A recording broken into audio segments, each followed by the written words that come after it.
takes three people away saving it.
Artificial intelligence is certainly one of them. I was an assistant district attorney in the Manhattan District Attorney's Office for 3 decades, where I ended up as the executive APA, so I am a New Yorker through and through, and I'm very happy to be able to be here to present on this. I'm going to start with a 10-minute video by Professor Frank Coyle. Now, why am I doing that? I'm doing that because Professor Coyle is actually an engineer who's going to be able to explain to you the basics of artificial intelligence. When that video is over, I'm then going to talk about how artificial intelligence will impact our work. I'm not going to talk about today, which is, and this will be a whole, maybe I'll come back next year and we'll talk about it next year, is deepfake. I'm not talking about how artificial intelligence is used in crimes, because that is a huge issue all onto itself. This is not working?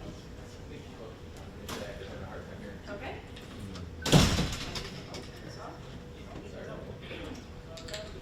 Can you hear me now? Is that better? Okay. So just to repeat, I'm Christine Hammond. I'm the Executive Director of Prosecutor Center for Excellence. I'm a New Yorker. I'm going to talk about artificial intelligence and how it can be used in our work as police officers and prosecutors and what our concerns are. We're going to start, however, with a 10-minute video from this professor who actually understands what artificial intelligence is. I think by the end of this, our heads will all be spinning. But he's good at making something complicated easy.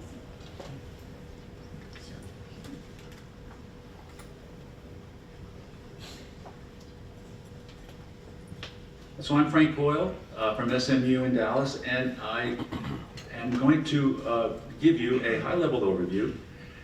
And what I'd like to do is give you some context for where the generative AI materials fit into the grand scheme of things. So I want to try to give you a short intro to the history of AI and where and how we've gotten to the point where we are today. And then I want to do a little dive into how large language models work, what they're doing under the hood to give us the kinds of information that they do. So let's jump over to the first slide. And so in the early days, so AI has its origins in the 1950s, when some of the early computers were on board, vacuum tube computers, and people were very interested in how these computers could imitate, simulate, create intelligence. And so the early materials were on chess and gaming. Then we had the expert system revolution. We had a number of AI winters. Robotics plays a part in the artificial intelligence world.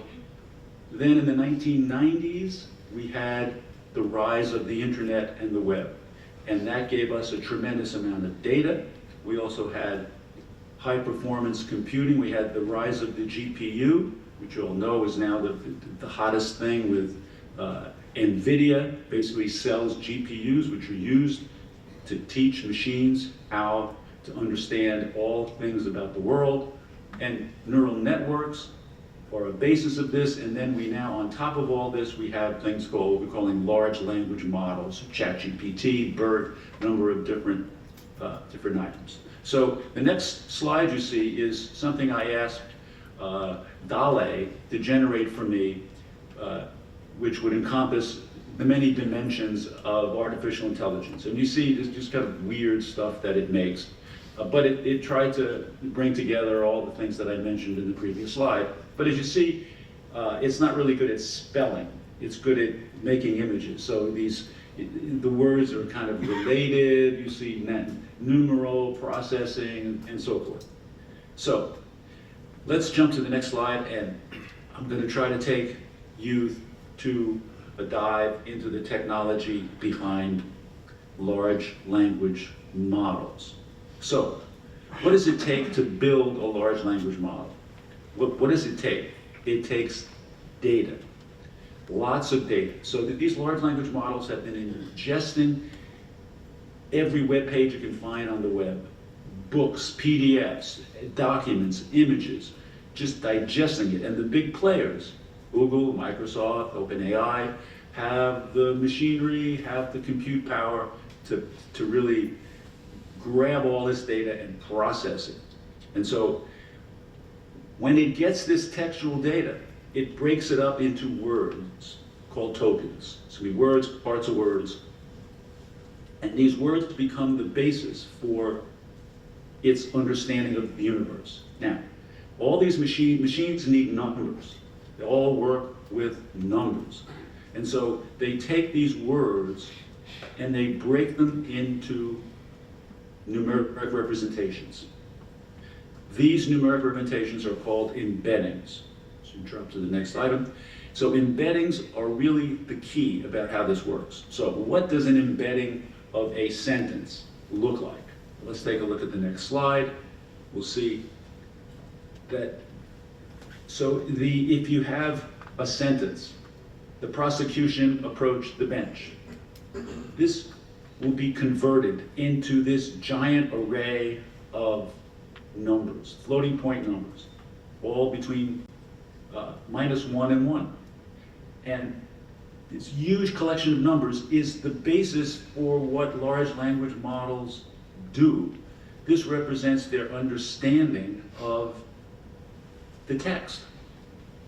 So this giant embedding captures. Let's take a look at what is in this chunk of numbers. It understands the syntax of the word. So when it sees the prosecution approaches the bench, it sees that the prosecution means sort of a collective noun rather than a verb. It also captures the semantics, the meaning of it. It captures the relationship of these words to other words, what words go together in sentences. It understands that. Relationships and analogies. And if we play with ChatGPT, we can see this as it comes, as it answers our questions. It also understands hierarchical information. So all this information is brought together in this numeric model, okay? Now, here's the weird part. How does it do this? It creates an n-dimensional space. Now, what do I mean by n-dimensional space? Let's look at the next slide. You can see easily this is a two-dimensional space. It's got an x-axis on the bottom, it's got a y-axis on the side. We can easily, as humans, understand a two-dimensional space. We can also understand three-dimensional spaces, which require three numbers, x, y, and z. We live in a three-dimensional world. Now, take those three numbers and expand them. We are now, the large language models live and think, and use that word not accurately, but it's doing its processing in a multi-dimensional space. So how big is this multi-dimensional space and what does this mean? Let's take a look at that next slide.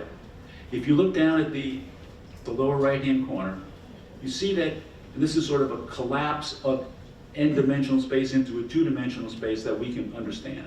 So as it goes through all this text, words and phrases that are close in meaning are close together in this n-dimensional space. So a puppy and a dog and a cat are much more closely related to each other than, let's say, a house or a potato or a satellite, okay? And all these terms are floating in this space. And when the large language model, the ChatGPT, gives you an answer, it is searching in this space for concepts that are close and allows it to predict the next word in its stream of output. Now, how big is this space? This is what's mind-boggling. GPT-1 had an embedding space of 768 dimensions, okay? GPT-4, 4,096 dimensions. GPT-3 is 4096. GPT-4, they haven't revealed it. So it's, a lot of the companies are keeping things closed because they have their algorithms that do things. If you all watch the reveal of GPT-4o, you find that even the engineers were surprised at what kind of capabilities were coming out of these models. Okay, common term that we run into, and it's important to try to understand what hallucinations mean. We often talk about, oh, this large language model is hallucinating. Well, what does that mean? They are trying to return the closest answers based on the distance between terms in this n-dimensional space. They try to give their best answer. Sometimes the answers are close to what we want, and sometimes they're farther away based on the data that they have. So an incorrect answer is simply 2 points in space that are the closest, but not really on the mark. That essentially is what a hallucination is. It's a measure of closeness, but it's like no cigar, okay? And the last, okay, and now we're at the end of the shallow dive. So that's essentially how these large language models work. It's very difficult to get our head around it.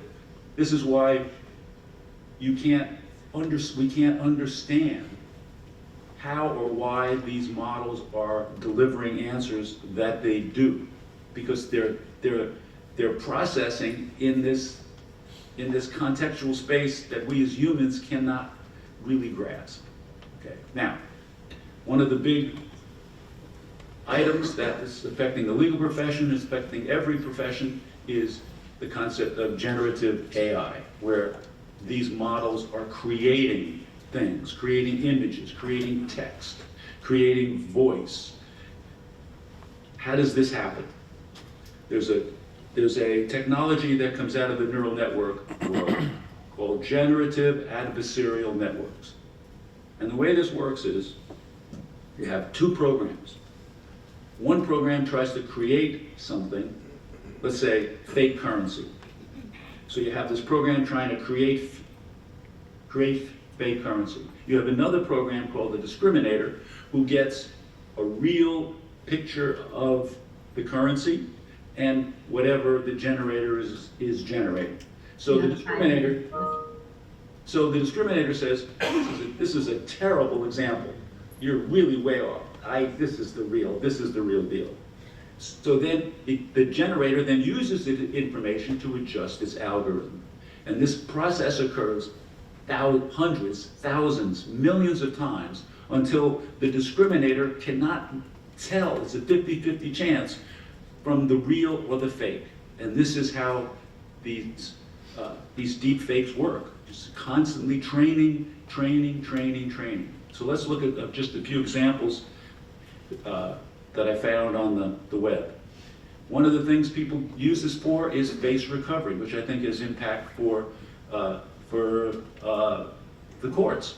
So I have this blurry image that I captured. Applying generative AI technology, and given all the faces that I've seen in my learning, I can generate a much clearer image of the individual. Okay? But again, this is just based on the data that it had. Another very, very current technique that Google has had for eye contact, eye focusing. So you're making a Zoom meeting, or you're doing a Zoom meeting, and the camera's in front of you, and over on the side you have the data or documents that you're looking at, and you're kind of reading your slides from the side, and you record the video, but it doesn't really look good because you're not facing the camera. You can do this eye focus adjustment. It'll change your eye focus, change your face, move it, and be right there. So that's my rapid fire overview of AI.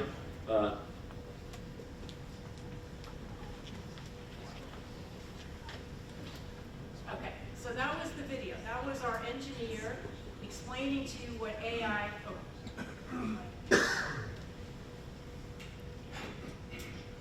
So that was the engineer talking about artificial intelligence. Did you get all that? Okay. The most important thing he said, it's beyond our understanding.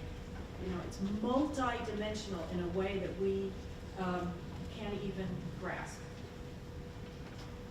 So, but I'm going to talk about what we can do about it. So the topics I'm going to cover is what is AI. We just talked about that. I'm going to talk about it a little more. I'm going to talk about how, you know, if we just project ourselves a little bit into the future, how we may be using it. I'm going to talk about what are the concerns about it, both practically and ethically. I'm going to mention the need for artificial intelligence policies and the questions that need to be resolved as we go forward. So let's start. Okay. So have you heard of the concept, those of you who might be in forensic science have heard of the concept of a black box and a glass box? Have any of you heard of this? What that is a concept used very much by criminal defense attorneys. They say, if you're going to introduce something in court, we want to know how you got there. So if they have DNA, they want to know exactly how did you get to the algorithms that are used in DNA. They want to know exactly what did you put in order to get this result. Well, one thing about artificial intelligence is it is a black box. The best thing that you could show if you develop something through artificial intelligence and the defense attorney says, well, how did you get there? The best thing you can do is to show that whole bunch of numbers, which doesn't mean anything to anybody.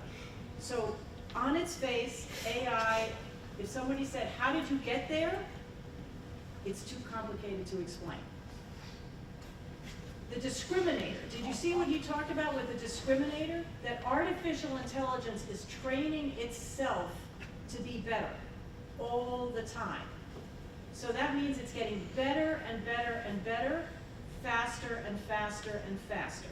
In fact, ChatGPT 4, has any of you heard of ChatGPT? Has anyone here used ChatGPT? You could be honest. Yeah, okay, so some of you have. ChatGPT 4 is now, has recently been upgraded to something that's even bigger and faster. Artificial intelligence rarely gives you the same answer. Now, why do you think that is? Any thoughts? Yes? It's learning so fast, and its answers are based on relationships.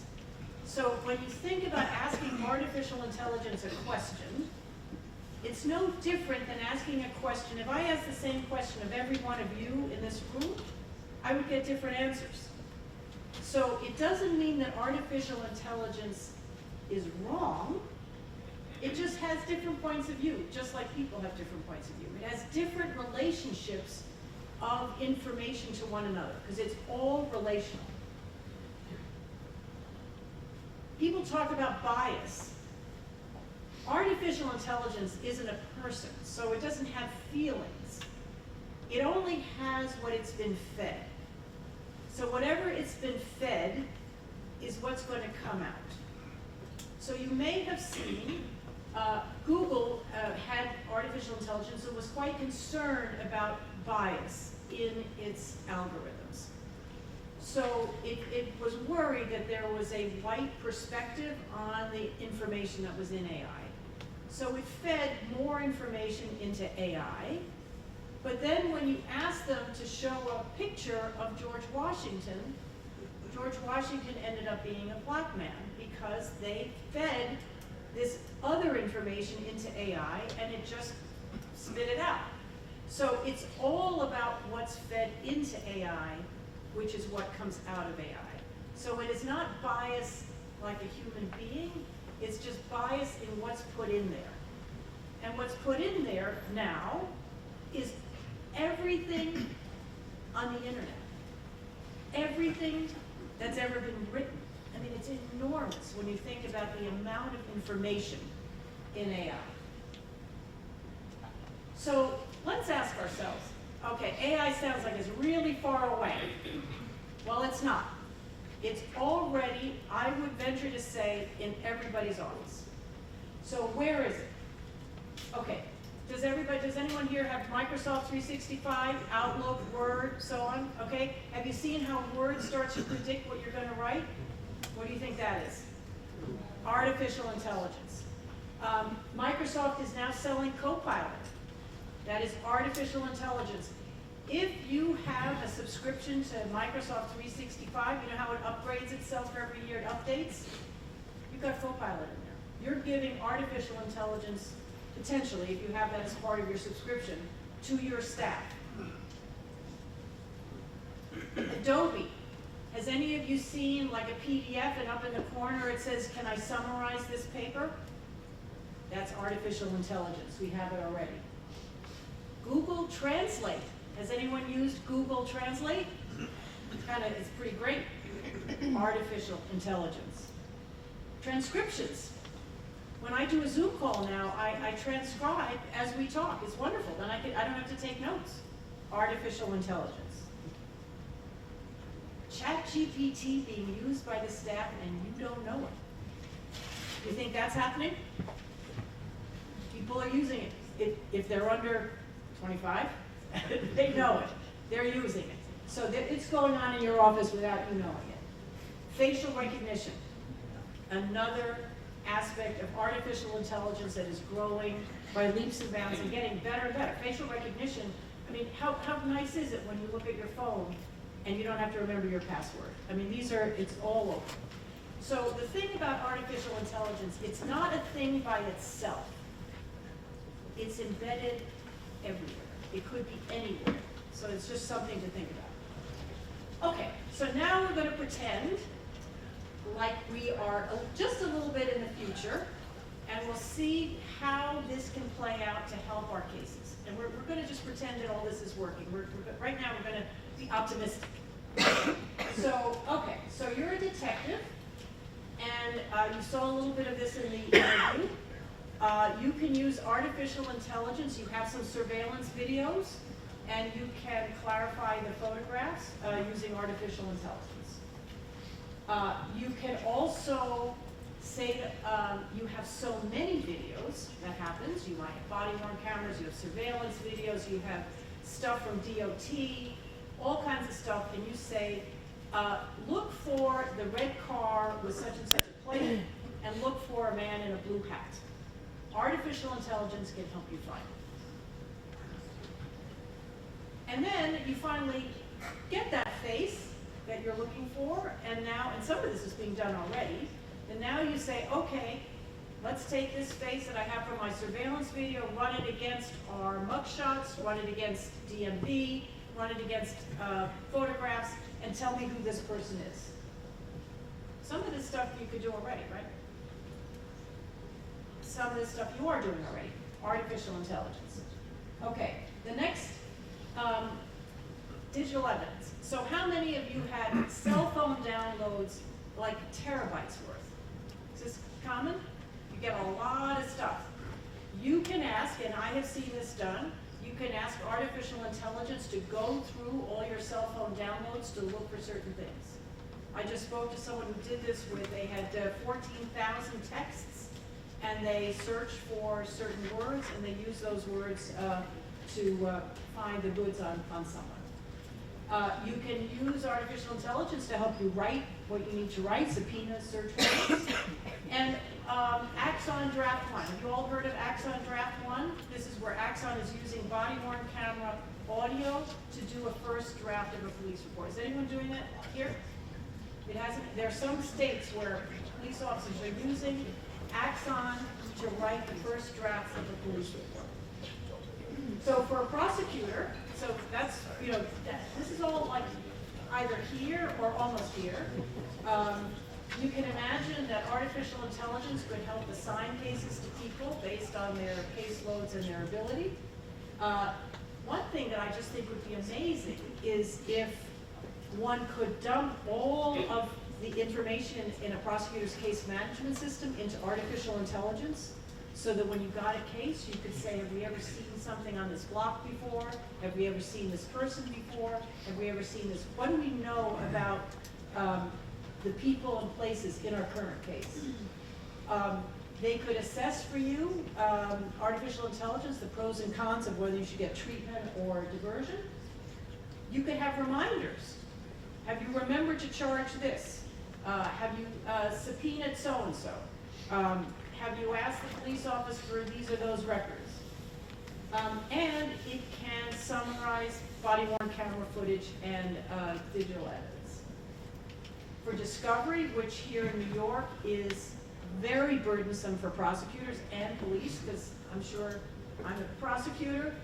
Anyone here is a police officer, you're constantly hounded by your prosecutors for stuff. Artificial intelligence could help do that, could transcribe it, translate it, redact it, organize it, and send it. All of that could be done by artificial intelligence.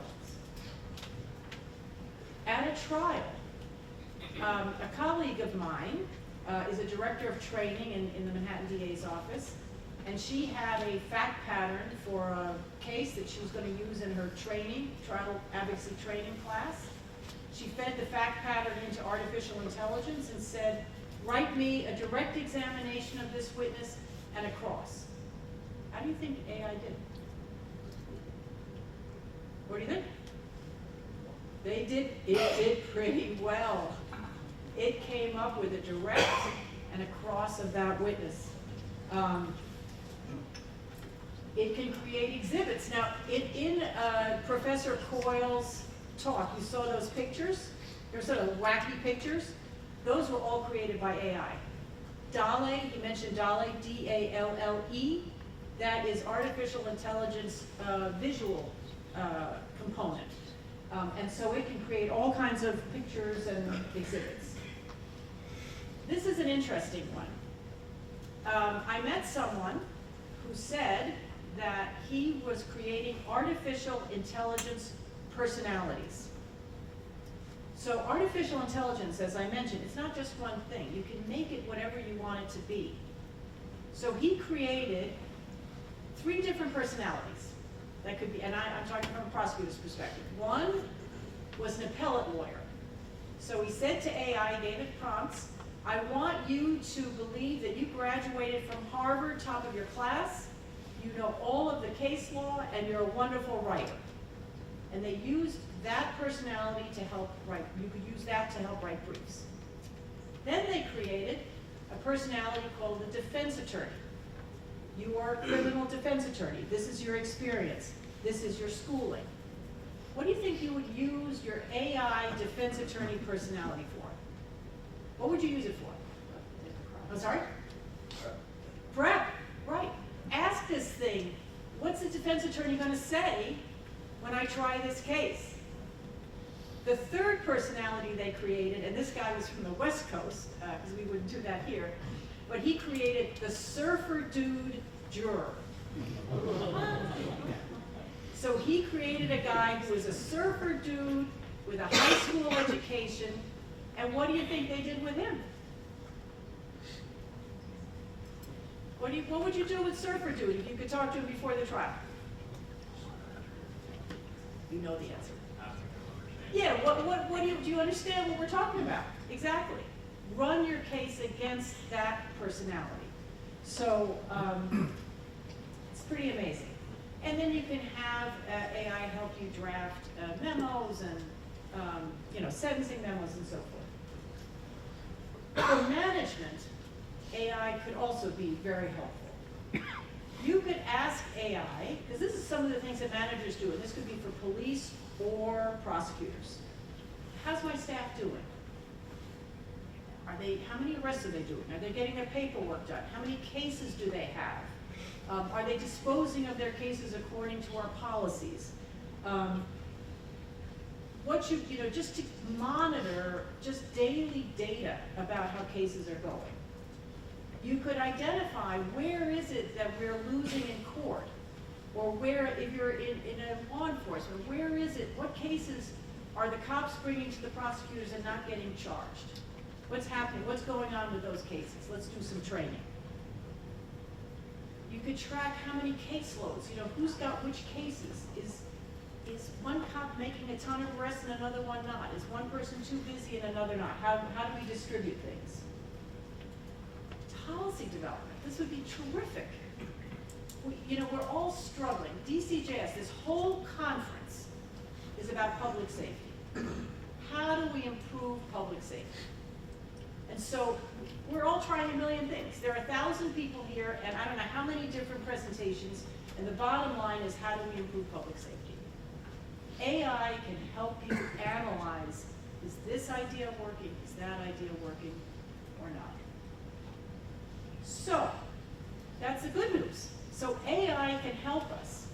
And of all of the things that I mentioned, are people having recruitment issues? Recruitment and retention issues? Okay, we all are, right? So if you have an AI system that's working and reliable, it can solve some of your recruitment and retention because you won't need as many people.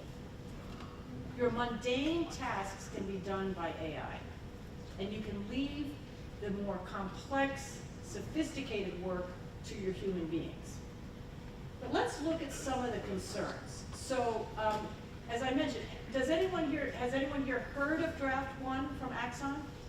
Okay, so I see a shaking hand. Okay, so what Axon is doing, do most of you have Axon with body-worn cameras? Yeah, okay, so you all know that. So what Axon is doing is that they're using the audio from the body-worn cameras. They are taking the audio and they are writing a draft police report. The officer then looks at the draft and then corrects it and sends it to the prosecutor. So that's what Axon is doing. They are being a little sneaky because somewhere embedded in that artificially intelligence created report, they usually put something that's wildly incorrect. So they test if the officers actually read it. Yeah, because there's a temptation, right? There's a temptation just at, whoa, that's pretty good. So for a prosecutor who gets a police report written by artificial intelligence, you ask yourself, is this accurate? Was anything changed? What's missing? And has it actually been checked by the officer? So that's a concern. These are concern. I mean, it's a wonderful thing for an officer to be able to have help writing police. I mean, writing paperwork for an officer is not your most favorite thing, right? It is something that would be great to have some help with. So I'm going to show you, this is actually a current example of artificial intelligence at work. So it's going to just take a minute. I'm going to read this. Can you see this in the way in the back? Yep. Can you actually read it? Yeah. Wow, okay. All right, I'm going to read it, okay? This was a very conscientious police officer in Texas, and this is his own report. He writes, in response to a 911 call from a witness, I went to Brookshire Brothers store and located the male who I am familiar with from several incidents who identified himself as Christopher Kurtz. One of the previous times I had dealt with Christopher, I had issued him a criminal trespass warning for Brookshire Brothers at the request of store management as he had been harassing customers in the parking lot. This incident occurred in September of 2023. This report is being written just a few weeks ago. Christopher also has a criminal trespass warning on file for this location from February of 2021, issued by Detective C. Solis of the Magnolia Police Department, which I was unaware of during the 2023 encounter. I asked Christopher what happened. He did not provide a clear answer. Not surprising. I also reminded him of when I had issued him the criminal trespass warning, and he stated that he was aware. Okay, so this is a pretty common scenario, right? This is what the officer wrote. Pretty good. He wrote a lot of information in here. They put it into AI, and this is what AI came up with. And I'm going to ask you what you think of this report, okay? I'm going to see what you think. This is AI, exact same thing. On August 29, 2024, at approximately 6:25 p.m., I, Officer Thomas Landrum, responded to a call at Brookshire Brothers regarding a disturbance at the Brookshire Brothers parking lot. Upon arrival, I engaged with an individual known to me from previous encounters. The individual was previously issued a criminal trespass warning for the same location, which I personally delivered less than a year prior. During the interaction, the individual claimed to have been merely passing by the area. However, witness and another officer confirmed that the individual was present in the parking lot, which was a direct violation of the trespass order. I reiterated to the individual that they were not allowed on the property, and the individual acknowledged understanding the restriction. What do you think? What did I hear? Wrong. It's wrong. How's it wrong? The last sentence of the first paragraph says that he personally delivered less than a year prior, but it said he never delivered it. Okay, what else is wrong?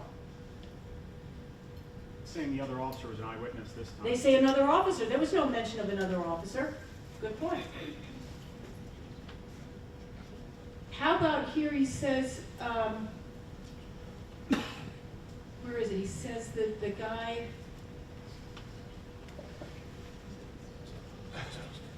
There's no ID. yeah, there's no ID, and it's stripped out it's very formal. But if I was a prosecutor and I saw this, would I know? So this is a recent example of what AI did. Now, in the earlier, if we went back and analyzed, which we're not going to spend a lot of time on, but it did mention another officer. It was the other officer who had given a trespass warning. But AI got it mixed up and made it as if the other officer was an eyewitness. So that's a mistake. So this just gives it's just a small and a real example of the concerns about this. Okay. So for prosecutors, we also have concerns.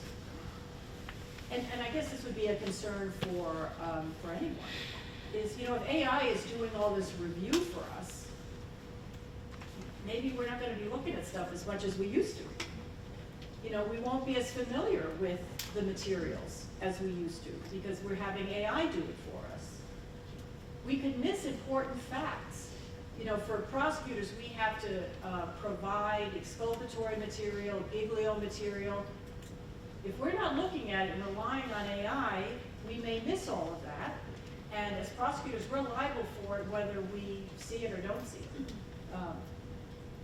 And the other thing is, how do you know if it's actually reliable? Now, we have this problem today. If you put something in Google Translate, it probably means you don't understand the language that you're looking at, right? So now Google translates it. How do you know it's correct? You know, you don't understand the language that you're translating. So we really have no way to assess it. Same thing with a transcription. If we just get a transcription, even if it's English to English, we're not watching the video, how do we know that the transcription is accurate? One sort of interesting thing someone said to me about AI, and it's sort of a good thing to keep in mind, and I don't quite know how you do this, but AI to some extent is designed to please. So it wants to give you an answer that you want. So it has a tendency to embellish. You just have to be careful that it's not overreacting to please you. And then you have the concern, like if you're really busy, you might use AI and never check it. So I can give you an example. Someone said to me, can you write a paper on something or another? I had written 4 similar papers, but nothing on that one topic. I tried desperately to give someone else to do it for me, and nobody could. So someone said, Chris, try AI. She sent me a 6-minute video of how to use AI, ChatGPT. I looked at the 6-minute video. I fed it my 4 prior papers. I gave it a little outline. And as I'm sitting there, it spits out a paper, literally. As you're sitting, have any of you used ChatGPT and you see it? It's just like immediately writes it. So I look at it, and you know, it got me over that blank page thing, you know, where you don't know how to start. And I read it, and you know, I edited it a little. And one of the things I've asked it to do is to put footnotes in because I wanted to footnote the prior papers. And you know, sometimes I got things wrong, but I was able to fix it. And then I saw the footnotes, and the footnotes were fabulous. They had name and a very interesting title of a paper. They had a year and a page number.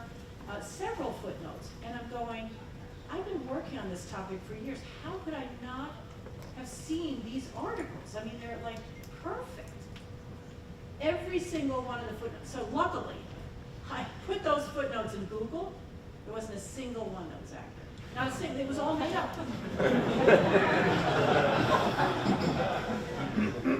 So you have to be, and I'm telling you, they would have fooled anyone. You've probably heard of the lawyer who was sanctioned in Manhattan for, you know, putting in cases that aren't real cases. It is very good at deceiving you. So you have to be careful.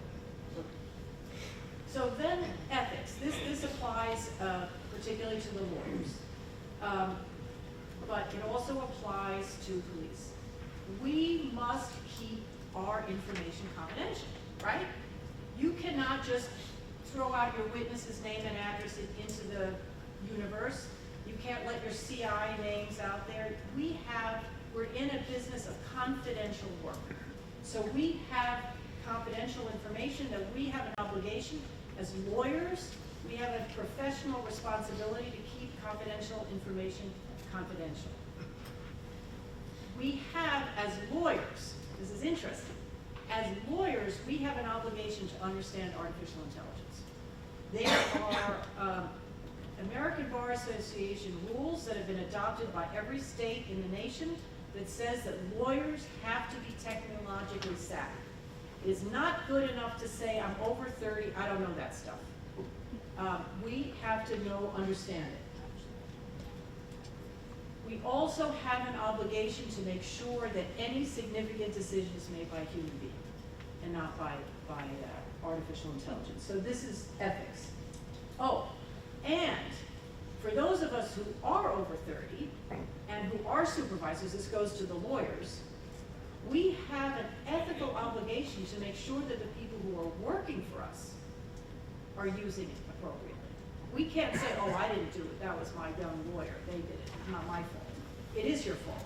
If you're the supervisor, you are responsible. So I'm gonna this is audience participation. I'll just randomly call on people. The question here is is this a violation of confidentiality? Google Translate. What do you think? No. Why no? Why no? I know you use it, but why no? The answer is yes. And why is the answer yes? What do you think you're doing when you put your transcript in Google? What are you doing? You're putting it out on the internet. You are putting it into the beast of artificial intelligence who's swallowing it up and putting it in with all that other stuff out there. This could violate confidentiality. Now, I'm going to talk about some solutions to this, but I'm just telling you, you might not be thinking about that. How about this one? Transcribing interviews. For the same reason. Depends on how you're doing it, but I'll talk about that in a minute. ChatGPT to draft an email. What do you think? Just to draft an email. Exactly. So it might be okay. You know, you're not doing anything confidential, but you're just using it to help you write. Just like when I wrote this paper, I was writing a paper for publication, so I put it in ChatGPT. It was meant to be public. ChatGPT to draft a legal document. What do you think? What do you think? Accuracy. I'm sorry? I would question maybe the accuracy. You question the accuracy, but it's probably okay. You're doing a legal document, you're going to file it publicly. It's probably not violating confidentiality. Using AI to alter the appearance of an undercover in a surveillance video.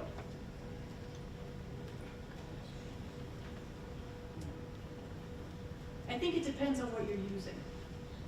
If you're using a mobile, some kind of system, I think it depends on what you're doing.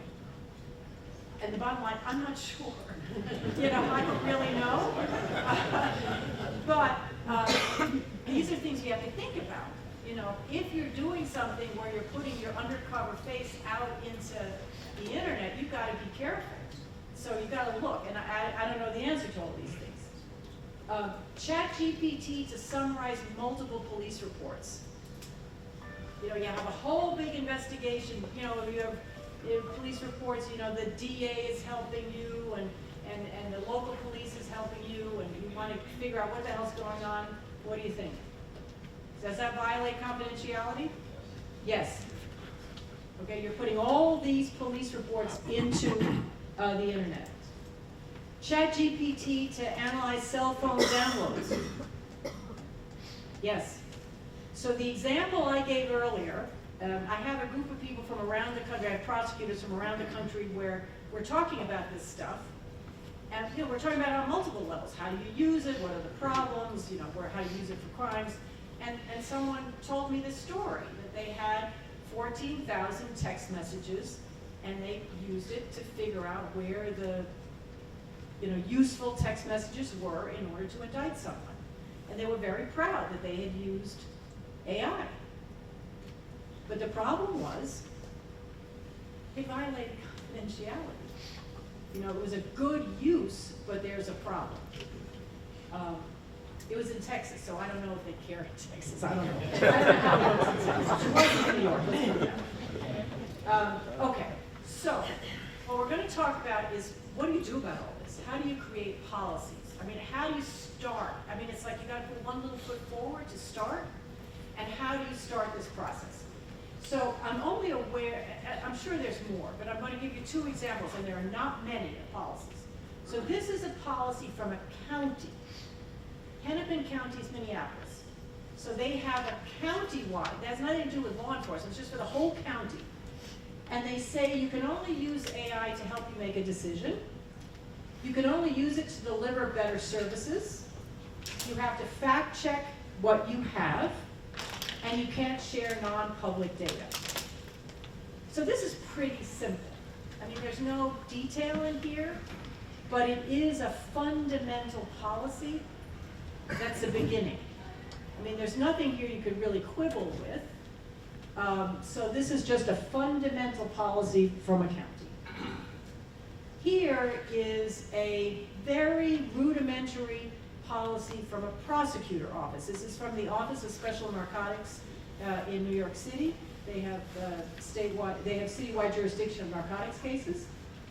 Again, this is very basic, but the beginning.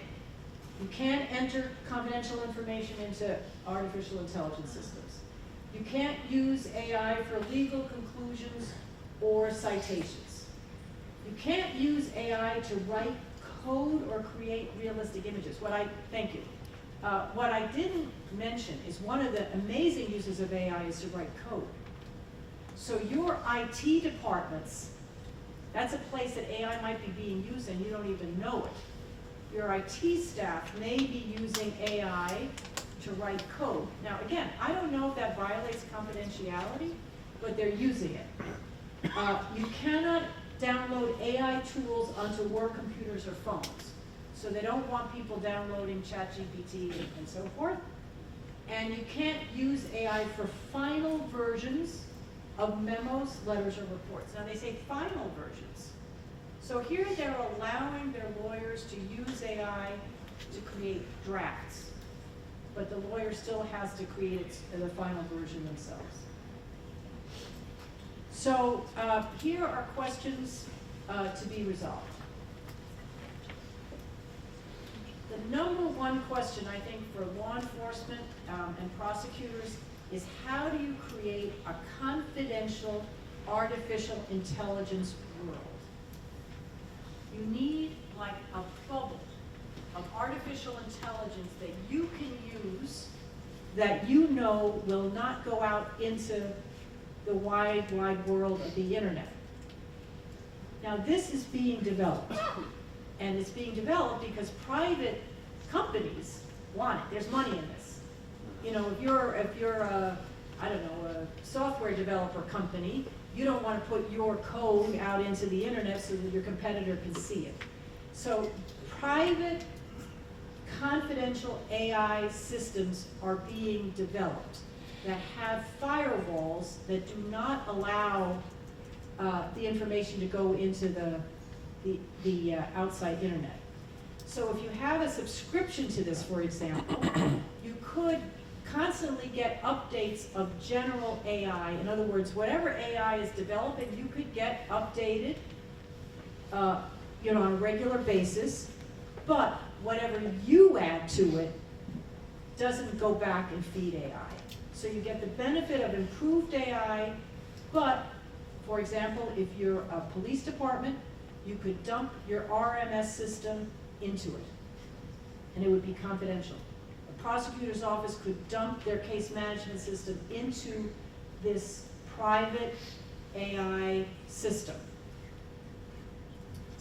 I think I mentioned, some offices in the Brooklyn District Attorney's Office, they do translate and they use transcriptions.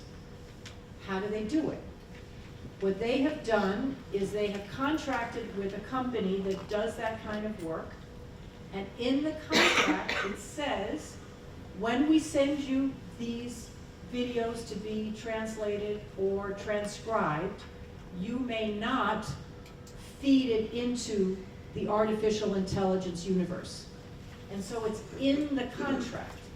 You get the service, but it doesn't feed into the universe of artificial intelligence. So let's say we get this private AI. We will. We will. We recently had a call with Microsoft, and there's something called the Government Cloud Azure. Have you heard of the Government Cloud Azure? It has CGIS compliance. It's a requirement, confidentiality requirement. They will develop this. But let's say you get it, and now you dump everything you have in your RMS system into it. You can imagine how else it goes. What an investigator that AI would be for you. You would know everything your department has ever known. But how do you train it? How do you train it to think like a cop or to think like a prosecutor? And these are things we have to learn. How do we train it? And then once stuff comes out, how do we make sure it's accurate? You know, how do we go back and vet the information that we've received to make sure that it is what it says it is? And this last topic here, which we're not going to talk about now, but is very troublesome, which is the other side of this whole conversation, is how do you identify deepfakes? Because at the very beginning of this, we heard from Professor Coyle about the generator and the discriminator, and how the generator says, I want something to look exactly like a dollar bill, and the discriminator is teaching it how to do it properly, hundreds of thousands and millions of times. That's how good deepfake is going to be. And you know you're going to see it in multiple iterations. We saw the example of the one that existed. I didn't even know it existed. I should use it myself because I'm always looking the wrong way on my Zoom. But how you can make somebody's eyes point in a different direction. How do we deal with deepfake? And so there is a growing industry that's trying to look at metadata and determining what deepfake is. You could just imagine all the uses that this could come in criminal behavior. So to be optimistic, I think that AI is going to be amazing. It's going to help us tremendously. It's going to change our world. But we need to know how to stop problematic AI. We need to develop ethical and useful AI. And then ultimately, it's going to change our lives. We're going to have more time to talk to one another, strategize, discuss. And so that's AI.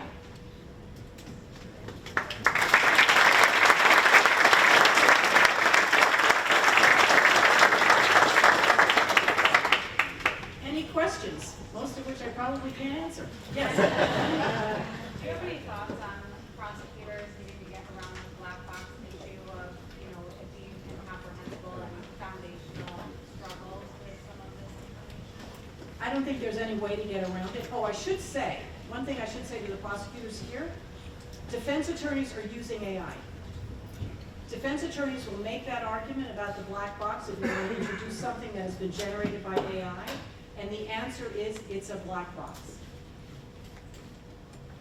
I mean, you can try and corroborate it as we corroborate other witnesses in ways through corroboration, but the professor told us it is a multi-dimensional space that we can't understand.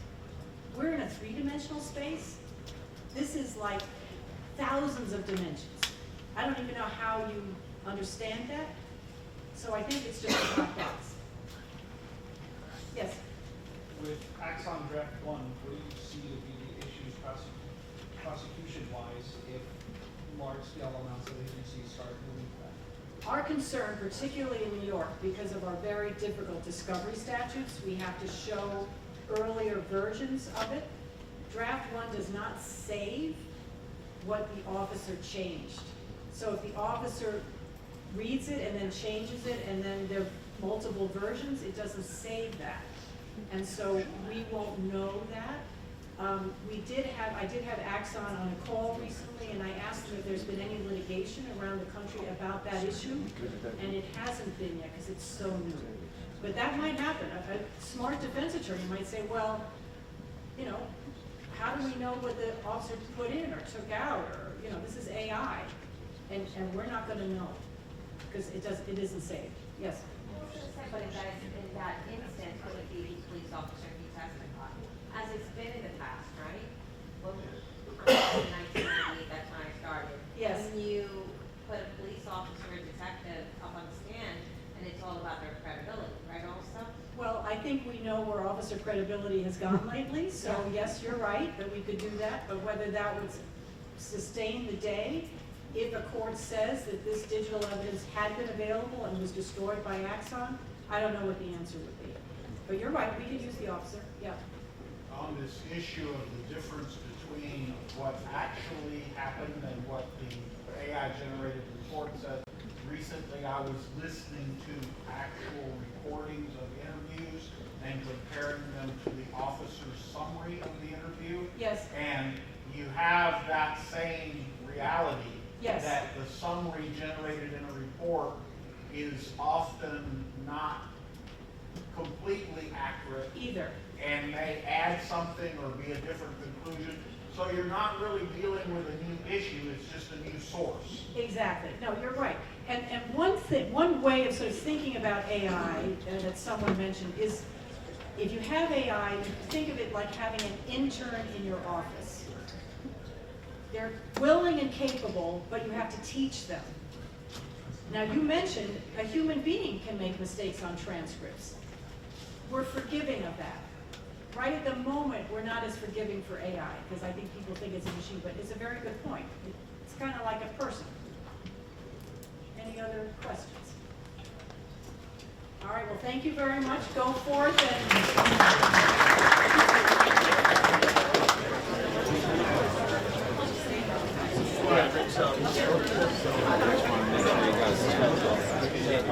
I didn't say anything, you just jumped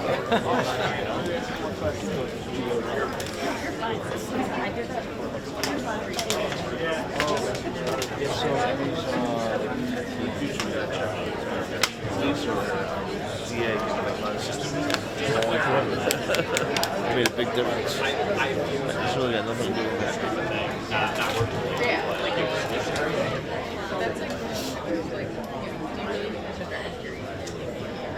Right, exactly. It's Like that just seems like lazy. right.